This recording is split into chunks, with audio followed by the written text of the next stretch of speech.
Hola querida iglesia, saludos a todos. Les habla Gustavo. Saludo de parte de la familia, de Mari, de Gretel y el resto de la familia.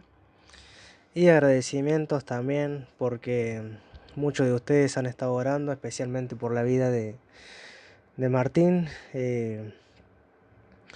Hemos visto cómo Dios ha respondido, hemos contemplado cómo Dios eh, ha sanado y está restaurando la vida de una persona. Y gracias a que muchos de ustedes han estado orando de manera eficaz y de ver a una persona estar en un estado crítico, de no saber qué iba a hacer de él, a saber qué tipo de secuelas le quedarían, hoy lo vemos entre nosotros. Hoy él está caminando poco a poco, está alimentándose y pensando de manera clara. Esto ha sido obra de Dios, a Dios es la gloria. ¿eh? Eh, Así que muy agradecido porque ustedes han orado y si bien Jesús justamente el domingo pasado él había terminado hablando en cuanto eh, a la importancia de la oración eficaz y, y había dado unos puntitos ahí en cuanto a ese tipo de oración que es sin cesar, como dicen Tesalonicenses, sin parar, una oración comunitaria donde uno ora por el otro, por las necesidades que tiene el otro y agradece por la vida de otros, y también una oración con fe. Y esto es lo que hemos visto reflejado, ¿no? Una oración que, que han hecho ustedes y ha sido de una manera eficaz porque Dios ha respondido. Y tengamos en cuenta esto, hermano, que Dios responde de una manera u otra, tarde o temprano, Dios responde las oraciones de sus hijos, ¿sí? Así que gracias por estar orando y el, el pasaje que hoy nos toca seguir eh, con el estudio que estamos haciendo del libro de Hechos es el capítulo 12, versículo 20, al capítulo 13, versículo 12 de Hechos. Si bien voy a estar enfocado en el capítulo 13, donde en el libro de Hechos lo que vamos a empezar a ver es a Saulo, Pablo, empezando a realizar su ministerio, en esta ocasión su primer viaje misionero, eh, cumpliendo con la gran comisión, ¿no? de alcanzar al perdido, de ser testigo, de predicar el Evangelio, y es lo que Pablo va a hacer. Eh, Donde pisara su planta del pie, ahí el apóstol predicaba el Evangelio, ¿sí? Pero Gustavo, ¿y qué pasa con el versículo 20 al 25 del capítulo 12? Bueno, querido hermano, lo que vos vas a poder ver ahí, lo que podemos ver ahí, es el final de un rey, del rey Herodes Agripa, el final de su vida, por la misma razón de, como castigo, de no haberle dado gloria a Dios, este rey, eh, sentado en el tribunal, hablándole al pueblo, hablando o tratando un discurso públicamente, vestido de ropas reales. Josefo habla de esta vestidura y dice que era tejido con plata, o el vestido tenía tejido plata. Así que por un momento ponete a pensar en este vestido, en esta vestimenta que tenía este rey, a la luz natural del día, en cómo brillaba esa plata. Y el pueblo gritaba y clamaba diciendo, voz de Dios y no de hombre. ¿Cómo se habrá engrandecido el corazón de este rey? Y la gloria que le correspondía a Dios se la quedó. Por no haberle dado gloria a Dios, Dios les castigó, les llevó a la muerte. Y su muerte no fue una muerte agradable, sino desagradable la manera en la que este rey muere. Pero en el versículo 24, Lucas va a hacer un contraste entre la muerte de este rey y, y va a decir que la palabra del Señor, pero la palabra del Señor crecía y se multiplicaba. Hermanos, aunque hubo una muerte de un rey, por no haberle dado la gloria a Dios, Dios castigó a esta persona, pero que a su vez su palabra crecía y se multiplicaba. O sea, que la palabra del Señor iba en aumento, ¿sí? Y es algo de lo que vamos a hablar hoy, ¿eh? En primer lugar, lo que vamos a hablar es la comisión del llamado, del versículo 1 al 3. Le pido, hermano, que me acompañe en la lectura, que dice así: Había entonces en la iglesia que estaba en Antioquía profetas y maestros: Bernabé, Simón, el que se llamaba Níger, Lucio de Cirene, Manaén, el que se había criado junto con Herodes, el tetrarca, y Saulo. Versículo 2 dice: ministrando estos al Señor y ayunando, dijo al Espíritu Santo: apartadme a Bernabé y a Saulo para la obra a que los he llamado. Entonces, habiendo ayunado y orado, les impusieron las manos y los despidieron.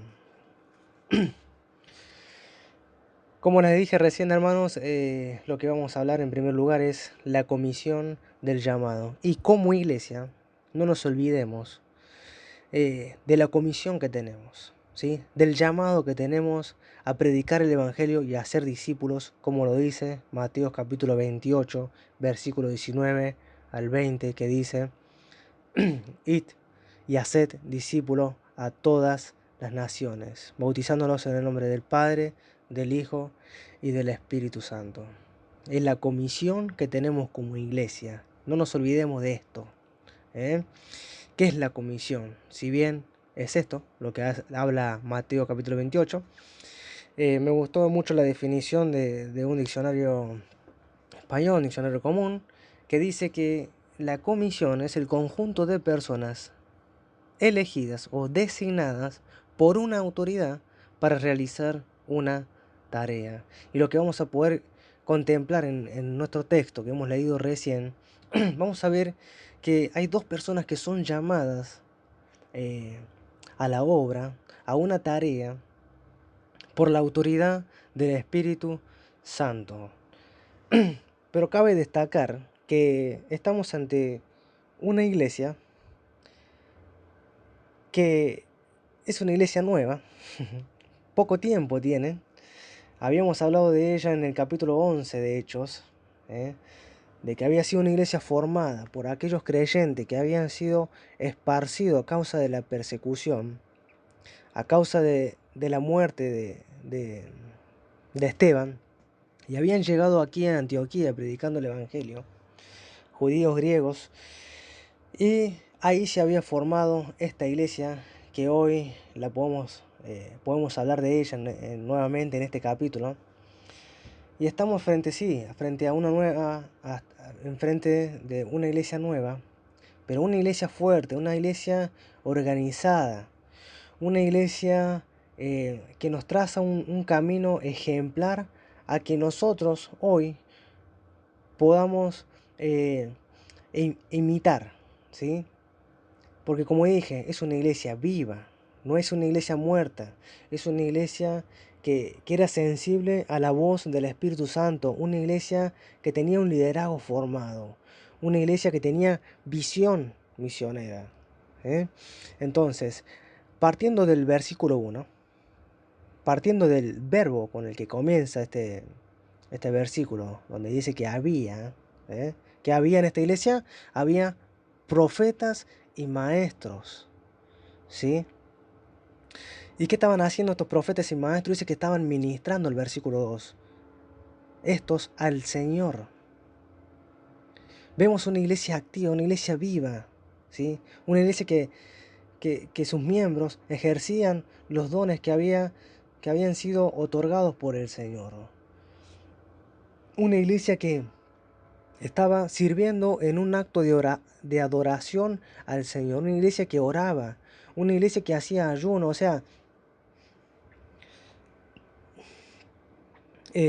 cortaba con el alimento de manera parcial o total para poder enfocarse en las cosas espirituales. Y no nos olvidemos, hermanos, que gracias a aquellos profetas, fueron aquellos profetas y maestros que Dios utilizó en este momento para sentar los fundamentos de la iglesia, ¿sí? Entonces, había profetas y maestros. Y lo que va a hacer Lucas es darnos una lista de 5 hombres. Tenemos ahí a Bernabé, a Simón, el que se llamaba Níger, que quiere decir de tez oscura o africano. Lucio de Cirene, Manaén, el que se había criado junto con Herodes, el tetrarca, lo que quiere decir que había sido adoptado, o se había criado en la casa de Herodes, y Saulo. Si bien conocemos algo de la vida de Bernabé, poco, pero algo sabemos de él, hombre lleno del Espíritu Santo y de fe. De Saulo también sabemos de su vida, eh, partiendo de su antigua vida, su conversión y cómo Dios le ha usado en gran manera. Pero de Simón y Lucio y Manaén, muy poca y casi nada de información tenemos acerca de estos 3 hombres. Tampoco podemos definir, digamos, si este Simón era el Simón que había ayudado a cargar la cruz al Señor, porque no hay evidencia interna de quiénes eran estos hombres. Así que, pero lo más importante que me interesa mencionar es qué estaban haciendo estos hombres, qué estaba haciendo la iglesia, ¿eh? ¿Qué estaban haciendo estos líderes? ¿Por qué estamos ante una iglesia fuerte, una iglesia viva?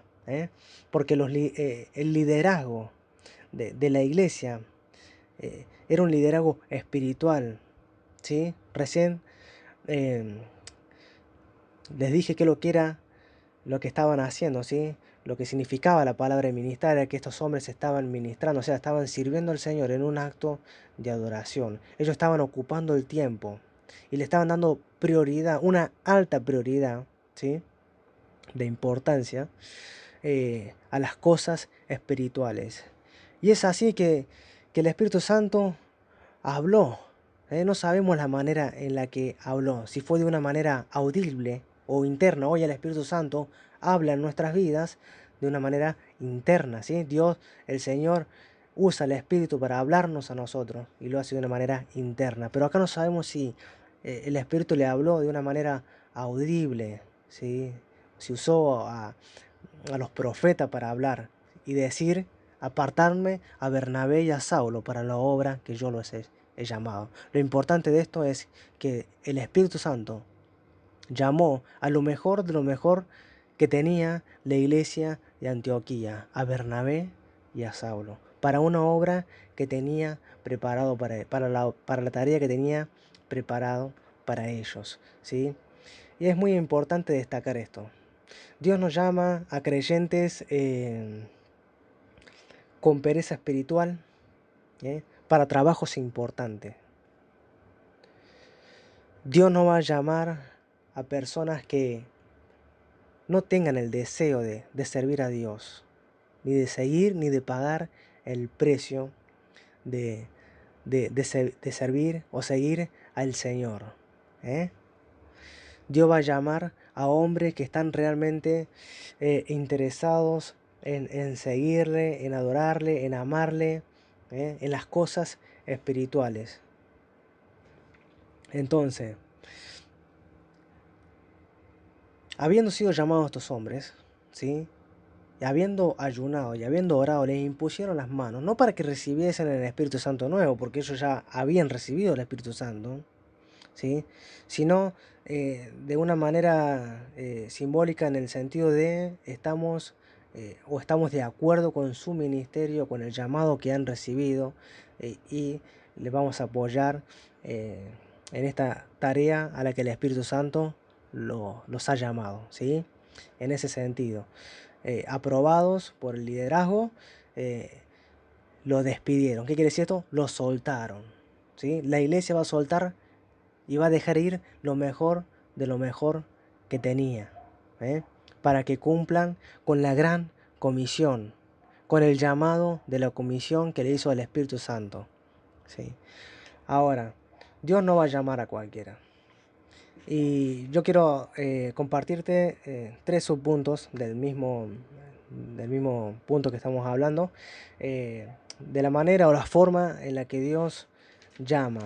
En primer lugar, Dios llama a personas conforme a su corazón.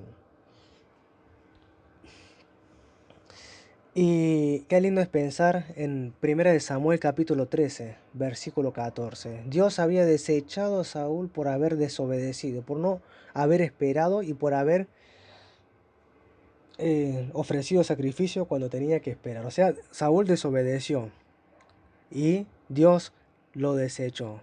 Entonces Dios buscó, dice, se ha designado, dice el texto, eh, no, en 1 Samuel, capítulo 13, versículo 14, dice que Jehová se ha buscado un varón conforme a su corazón. ¿Y qué es esto de conforme a su corazón? Bueno, Dios se ha buscado una persona que está dispuesta a obedecer a la palabra de Dios. Saúl no estuvo dispuesto a obedecer, no estuvo dispuesto a esperar, entonces Dios se ha buscado otro rey. Dios se ha buscado una persona conforme a su corazón, un varón conforme a su corazón, que era David. La persona dispuesta a obedecer a la voz de Dios.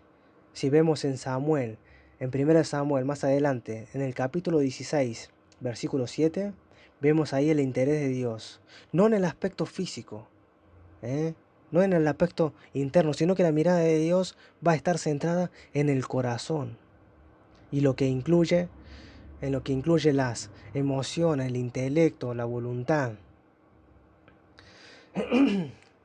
y los deseos del hombre. Eh,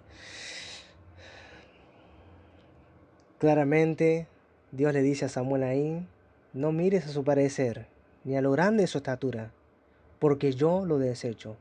Porque dice, Jehová mira, no mira lo que mira el hombre, pues el hombre mira lo que está delante de sus ojos, pero Jehová mira el corazón. Primera de Corintios, capítulo 1, versículo 26 al 28,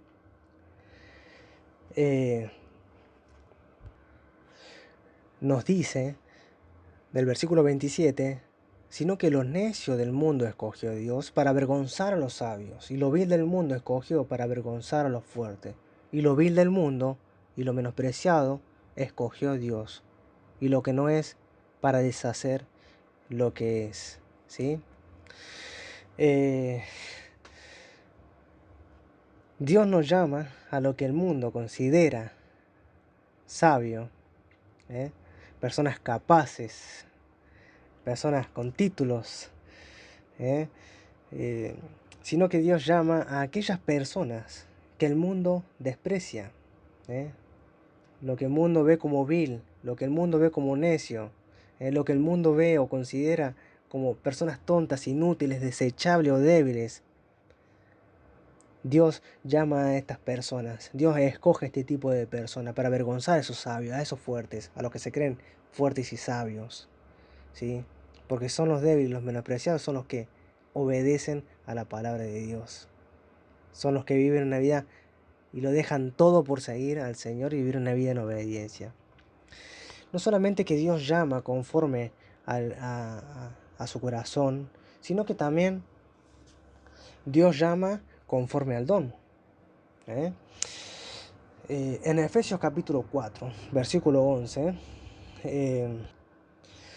dice en su palabra, el apóstol Pablo de los Efesios, dice, y él mismo constituyó a unos apóstoles y a otros profetas y a otros evangelistas y a otros pastores y maestros. Si bien esta palabra constituyó quiere decir colocar a alguien en una posición digna, si vemos en el versículo 8, habla de que Dios dio dones a los hombres. Y esa es la palabra que podemos usar en vez de la palabra que usa la Reina Valera en 1960, que dice constituyó, sino la palabra dio. Porque ahí coloca a la persona en un lugar, en un puesto de servicio.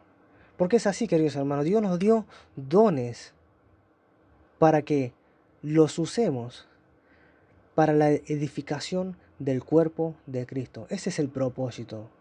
Versículo 12 a continuación dice, a fin de perfeccionar a los santos para la obra del ministerio.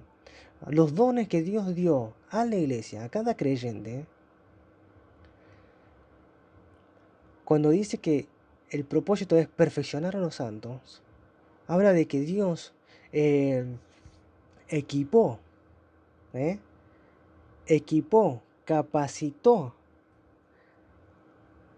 a los que han recibido a Cristo, a los que tienen el Espíritu Santo, para que se edifiquen uno con el otro. Primera de Pedro 4:10 nos exhorta Pedro y nos dice así: cada uno según el don que ha recibido, ministrelo a los otros como buenos administradores de la multiforme gracia de Dios. Ministrarlos a otros tiene que ver con usar el don que Dios nos ha dado en servicio al otro, ¿sí? De esta manera, el cuerpo de Cristo se edifica. Así que Dios llama conforme al corazón. Dios llama conforme al corazón. Dios llama conforme al don. Pero también Dios llama a personas con espiritualidad. El Espíritu Santo llamó a estos dos hombres, llamó a Bernabé y a Saulo, y los llama en un momento en el que ellos estaban viviendo una vida activa, en la que ellos estaban adorando al Señor, estaban sirviendo al Señor, estaban en comunión con Dios. Entonces, Dios llama a personas con espiritualidad, o sea, con cualidades, ¿sí? A personas que están llevando una vida disciplinada, en la vida de oración, en la vida del servicio, en la vida de adoración, en la vida de su devoción diaria por el Señor. Entonces, Dios va a llamar a estas personas que están ocupadas, que dedican tiempo a las cosas espirituales, ¿sí? Así que, si queremos ser llamados, si queremos ser usados en la obra de Dios, tenemos que ocuparnos primeramente de las cosas espirituales, ¿sí? Entonces, uno tiene que estar dispuesto a obedecer la palabra de Dios. Uno tiene que entender que el don que tiene que ponerlo al servicio, ejercer ese don, avivar ese don, al servicio del cuerpo de Cristo. Y la vida disciplinada en el creyente es de suma importancia. Si queremos ser parte de la vida o de los planes, de los propósitos que Dios tiene para cada uno de nosotros. Bueno, acá tenemos algunos ejemplos de a quienes Dios llama, ¿sí? Dios no va a llamar a personas con pereza espiritual para trabajos importantes, para trabajos grandes, de suma importancia, porque lo que se trata acá es de personas. Lo que estamos tratando acá es, o lo que Dios hace es alcanzar al perdido, ¿sí? Cuando hablamos del ministerio estamos hablando de personas. Cuando hablamos de la comisión estamos hablando de alcanzar al perdido, de llevarlo a los pies de Cristo. Así que bien, hermanos, ese fue en primer lugar, ¿sí? La comisión del llamado, del versículo 1 al 3. En segundo lugar, el compartir del Evangelio. Del versículo 4 al versículo 8 vamos a hacer nuestra lectura rápidamente, que dice así: ellos entonces, enviados por el Espíritu Santo, descendieron a Seleucia, y de allí navegaron a Chipre, y llegados a Salamina, anunciaban la palabra de Dios en la sinagoga de los judíos. Tenían también a Juan de ayudante, que es Marcos, versículo 25 del capítulo 12. Y habiendo atravesado toda la isla hasta Pafos, hallaron a cierto mago, falso profeta, judío, llamado Bar Jesús, que estaba con el procónsul Sergio Paulo, varón prudente. Este, llamando a Bernabé y a Saulo, deseaba oír la palabra de Dios, pero le resistía Elimas el mago, pues así se traduce su nombre, procurando apartar de la fe al procónsul. Bien, mis queridos hermanos, una vez encomendado, una vez que el ministerio ha sido apoyado por la iglesia, y entendiendo que a estos hombres lo estaba llamando el Espíritu Santo a esta tarea, y la iglesia habiéndolos dejado ir, despidiéndolo, cabe destacar que ellos han sido llamados por el Espíritu y enviados por el Espíritu, no por los hombres, ¿sí? Fue el Espíritu que los llamó y el Espíritu fue quien los envió. Ellos descendieron a Seleucia. Seleucia, ciudad que funcionaba como puerto marítimo de Antioquía. Pablo y Bernabé van a ir hasta ahí, a una distancia de más o menos unos 25 kilómetros, queridos hermanos. Van a ir hasta ahí, van a tomar un barco y van a navegar hasta Chipre. Y estamos hablando de una isla. Lo interesante de esto es esos 25 kilómetros que recorrió Bernabé y Saulo. ¿Cómo lo hicieron? No lo sé. Pero recorrieron, ¿sí? Y si lo hicieron a pie, mi reflexión y mis pensamientos ha sido, a veces yo no quiero ni caminar ni 2 kilómetros para ir a predicar el Evangelio. Pero pensando en estos hombres, porque no solamente ahí, sino vamos a ver que después ellos van a cruzar toda la isla de Chipre. Esta isla tenía de largo por lo menos entre los 150 y los 170 kilómetros de largo por unos 100 kilómetros de ancho.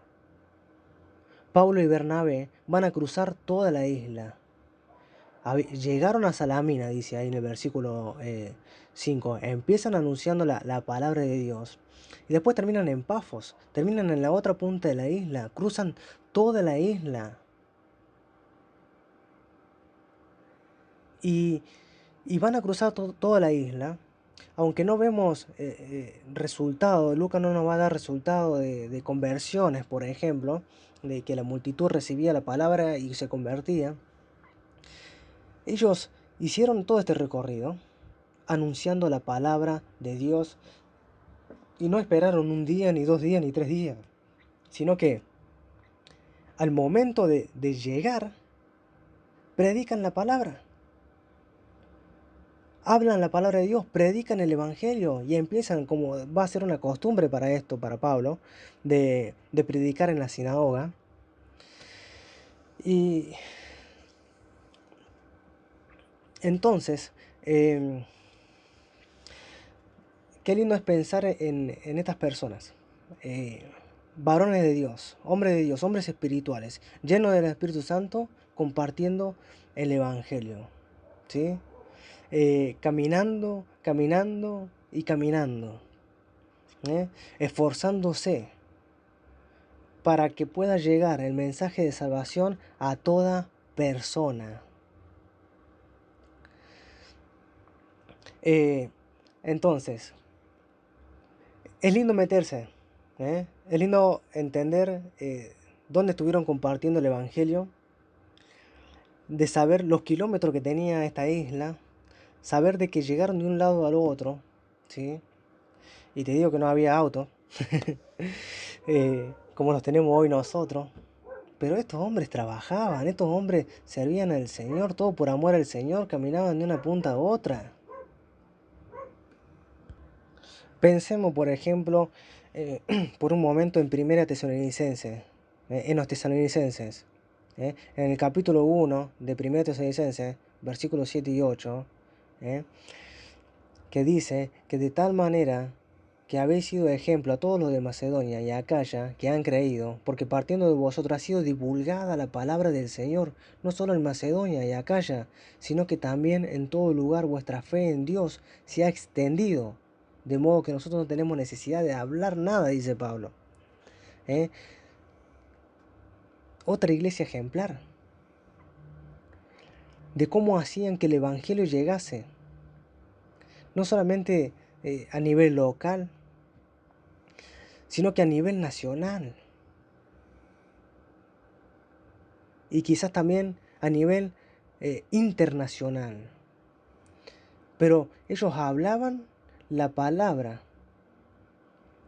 Ellos divulgaban la palabra. Es decir, que hacían resonar la palabra. Hacían que con el ejemplo y hablando de la fe, la palabra del Señor, el Evangelio, llegaba a muchos lugares, a muchas personas, ¿sí? Entonces, esto va acompañado de la mano. El ejemplo con la predicación del Evangelio tiene que ir de la mano, ¿sí? Entonces yo me ponía a pensar en Antioquía, en esta iglesia nueva. Me ponía a pensar en los creyentes nuevos de Tesalónica. Cómo predicaban el Evangelio, cómo vivían la palabra de Dios. ¿Es esto imposible para la iglesia de hoy? ¿Es esto imposible para nuestra iglesia? ¿Que vivamos de esta manera? Si, si la iglesia que estaba en Antioquía era una iglesia viva y fuerte, ¿eh? ¿Por qué? ¿Por qué era de esta manera? Porque había líderes espirituales, había personas que buscaban a Dios, adoraban al Señor, servían al Señor, eran sensibles a la voz del Espíritu Santo. Eran iglesias que tenían visión misionera y eran iglesias que tenían presente en todo el tiempo la comisión que tenían, ¿eh? La que había mencionado en cuanto a Mateo, el capítulo 28, versículo 19. ¿eh? Esto lo tenían eh, tatuado en el corazón, en sus mentes, ¿sí? Y cumplían con esta comisión. Entonces, hermanos, compartamos el Evangelio, ¿sí? Compartamos el Evangelio. Es la comisión que tenemos. En tercer lugar, los conflictos del llamado, ¿sí? Hay un llamado, hay, eh, vemos que comparten el Evangelio, pero en tercer lugar, hay conflictos en el llamado. Y lo que nosotros vamos a ver acá, eh, vamos a ver que se topan con un mago, este mago llamado Bar Jesús, que en su original quiere decir hijo de Jesús. Era judío. Acá vemos que dice que era un mago. Esta palabra en realidad no era una palabra que era mala en sí, porque la podemos ver en Mateo capítulo 1, creo que era, o capítulo 2, versículo 1, cuando los tres magos se le aparecen al niño Jesús, ¿sí? Pero en la antigüedad, y usado por los medos, una tribu, era una palabra que tenía que ver con personas sabias. ¿Mm? Y que muchos acudían a ellos por su sabiduría, por sus habilidades. Pero bueno, en este sentido, en esta parte acá, tenemos a un mago, un judío, eh, que en realidad, como lo describe Pablo, era una persona enemiga de la justicia, llena de todo engaño, llena de toda maldad, ¿sí? Y esta persona, relatando, pues ya se ha pasado el tiempo, eh, estaba siendo de obstáculo, ¿eh? Para que una persona llegase al Evangelio. Y estamos hablando de un gobernador romano. El versículo 7, como habíamos leído, dice que estaba con el procónsul Sergio Paulo. Era un gobernador romano, varón prudente, o sea, era un varón inteligente. ¿eh? Este, llamando a Bernabé y a Saulo, deseaba oír la palabra de Dios, pero dice que se le resistía Elimás el mago. Otro nombre en griego creo que era este. Se le resistía. ¿Qué quiere decir esto? Que se le oponía, se paraba enfrente, se ponía en contra de aquello, de aquel mensaje que traían estos dos varones de Dios. Pero también dice que procuraba apartar, procuraba distorsionar, procuraba torcer la situación para que el gobernador no escuchase el evangelio. Vos imaginaste este gobernador. Habrá tenido mucho tipo de temores el mago, Bar Jesús, porque si el gobernador se convertía al cristianismo, ya no iba a requerir de los servicios de esta persona, así que se iba a quedar sin empleo. Y claro, o sea, lo veía como toda una amenaza. Pero hasta que Saulo, lleno del Espíritu Santo, reprende a esta persona, ¿sí? Y es la mano del Señor que lo va a castigar. Hermanos, si bien esto ha sido como un obstáculo, para que el gobernador pudiera conocer de Cristo, en nuestra vida diaria también suele pasar mucho, ¿eh? Lo que menos quiere el enemigo, que una persona pueda llegar a Cristo. ¿Saben en lo que he pensado en cuanto a conflictos en el llamado, sí, nos vamos a encontrar, va a haber trabas, va a haber problemas, va a haber conflictos, eh, va a haber cosas que por ahí van a parecer difíciles de pasar para poder lograr o cumplir con la gran comisión, pero eh, me he puesto a pensar y me ha dado temor del hecho de pensar en que yo no sea yo el obstáculo para que el Evangelio se expanda, para que el Evangelio sea divulgado. ¿eh? Ese ha sido mi pensamiento central en cuanto a esto, ¿no? No ser yo el que obstaculice el Evangelio. ¿eh? Cuando la palabra del Señor tiene que seguir creciendo, cuando la palabra del Señor tiene que seguir en aumento, cuando la palabra del Señor tiene que seguir siendo divulgada por la iglesia. ¿Sí? Así que, bien, por último, la cosecha del Evangelio. Terminando ya, esta es la parte más linda, porque a pesar de lo difícil que ha sido, quizás para estos hombres, teniendo este tipo de problemas en su camino, eh, es como es lindo pensar en la agricultura, en aquel que ha sembrado, en aquel que ha trabajado tanto, y, y el gozo que debe haber en el corazón de esa persona, esa alegría, ¿no? De empezar a ver esos frutos, ¿sí? Entonces, terminando nuestro estudio en el versículo 12, dice que entonces el procónsul, viendo lo que había sucedido, creyó maravillado de la doctrina del Señor. ¿eh? No sé si creyó tanto por lo que vio, por lo que le pasó a este mago, porque eh, el Señor le castiga, fue por mano del mismo Señor que lo castiga con una ceguera temporal. Esto es muestra de la misericordia de Dios. No sabemos si él se habrá arrepentido después, si habrá creído en Cristo, pero Dios le castigó con una ceguera temporal. ¿sí? Entonces, en fin, Bernabé y Saulo cosechan lo que sembraron. Entonces es una persona que ha manifestado tomar una decisión por el Evangelio. ¿sí? Estamos hablando de una persona importante eh, que se maravilló de la doctrina del Señor. ¿sí? Entonces, hay un texto con el que quiero terminar, que está en el Salmo 126. A ver, espérenme. En el Salmo 126, versículo 6, que dice: irá andando y llorando el que lleva la preciosa semilla. Dice, mas volverá a venir con regocijo trayendo sus gavillas. ¿sí? O sea, su fruto, los atados de lo que sea que haya cosechado. Va a haber trabajo, muchas veces va a haber lágrimas, ¿sí? Pero después está el regocijo, ¿sí?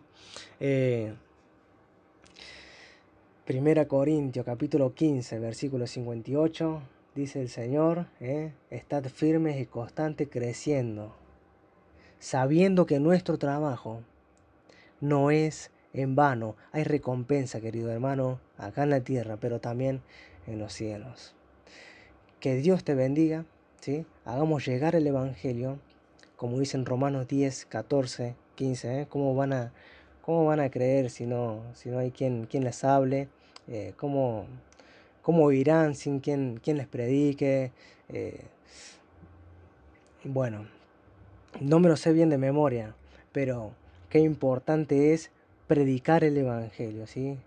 Y, y para que esas personas crean, tiene que haber quien les anuncie las buenas nuevas. Mi pregunta es si vas a ser vos, ¿eh? Si vos vas a ser ese hombre o mujer espiritual que está ahí dedicándole tiempo al Señor, adorando al Señor, esperando ser llamado por Él para ser utilizado por el Señor. Que Dios te bendiga, saludos para todos y que esto haya sido de bendición para cada uno de ustedes.